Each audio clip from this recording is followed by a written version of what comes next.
happy to not actually exist than Ashley Van Buren. And yet, so far, Fox News is firmly standing by their man and is citing some pretty weak reasoning. Fox's parent company points out no current or former Fox News employee ever took advantage of the 21st Century Fox hotline to raise a concern about Bill O'Reilly. So their defense is he can't be guilty because no one called HR to complain. But why would they? I'd always assumed that Fox News' HR department is just a telephone in an empty room being manned by a horny goat. Now, O'Reilly denies the claims, accusing these women of just wanting money. But Wendy Walsh isn't even asking for money. She just thinks everyone could learn a valuable lesson from this. All men need to learn that a workplace is not a mating marketplace. And Bill O'Reilly, like the rest of us, needs to just use Tinder. No, he absolutely does not need to do that. That would be terrible for literally everyone except Bumble, because they would have a rock-solid new ad campaign.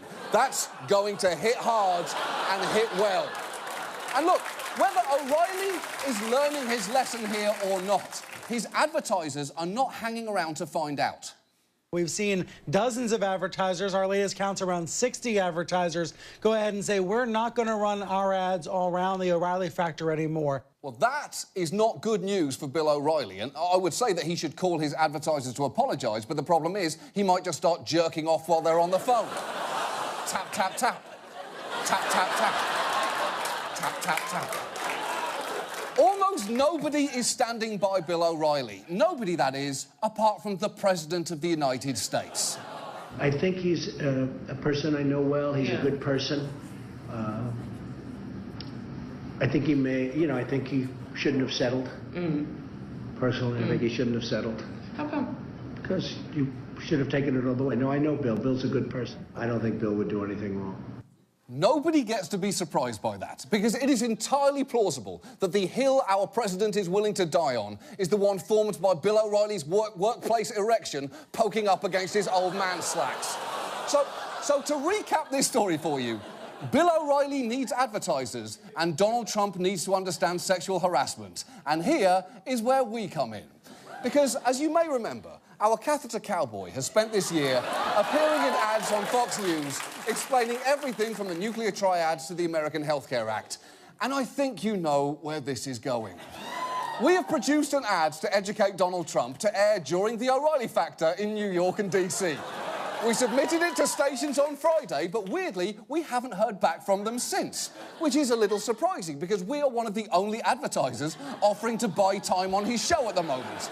And I do hope they don't reject this ad, but just in case they do, here's a sneak peek of what we would like the president to see. Attention catheter patients. Howdy again. I'm a professional cowboy. I use catheters, and there's two things I know. I don't like pain when I cath, and repeated unwanted sexual advances or obscene remarks in the workplace constitute sexual harassment. If there's a power disparity between the two parties, well, that's about as inappropriate as lubricating a catheter with hot sauce, partner. Why would you do that? I do not like pain when I cath. And if you've got a friend who is accused of something like that over and over again, I might think twice about defending him, because that just contributes to a culture where women don't want to come forward.